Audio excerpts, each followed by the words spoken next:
یہ بات زیادہ پرانی نہیں ہے جب 2006 میں یوکرینین کیپٹل کیو میں ایک نوجوان شخص بہت کنفیوزڈ حالت میں پایا گیا۔ اس نے اولڈ فیشن کے کپڑے پہن رکھے تھے اور اس کی گردن پر ایک پرانا کیمرہ بھی لٹکا ہوا تھا۔ لوگ سمجھ رہے تھے کہ یہ کوئی پاگل ہے، لیکن کیا معلوم تھا ان کو کہ وہ ٹائم ٹریول کی ایک داستان کا حصہ بننے جا رہے ہیں۔ زیم ٹی وی کی ویڈیوز میں ایک بار پھر سے خوش آمدید۔ ناظرین، وہ شخص اپنا نام سرگی پونومارینکو بتا رہا تھا۔ پولیس نے جب اس سے آئی ڈی مانگی تو وہ ایک ایسی کنٹری نے ایشو کر رکھی تھی جو اب موجود ہی نہیں ہے۔ جی ہاں، یہ آئی ڈی سوویت یونین کے دور کی تھی۔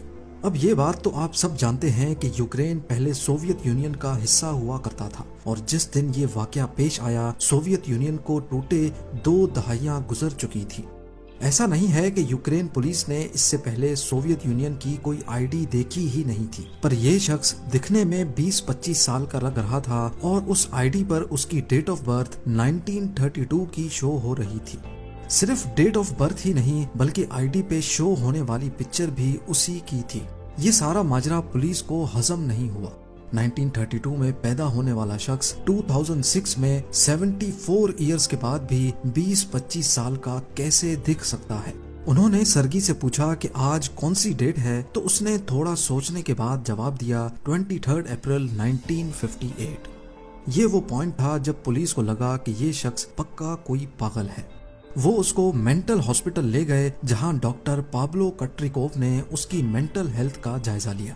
سرگی کو بھی کچھ سمجھ نہیں آ رہا تھا کہ اس کے ساتھ کیا ہو رہا ہے۔ ڈاکٹر نے پوچھا کہ کیا اس کو یاد ہے کہ وہ 1958 سے سیدھا 2006 میں کیسے آیا۔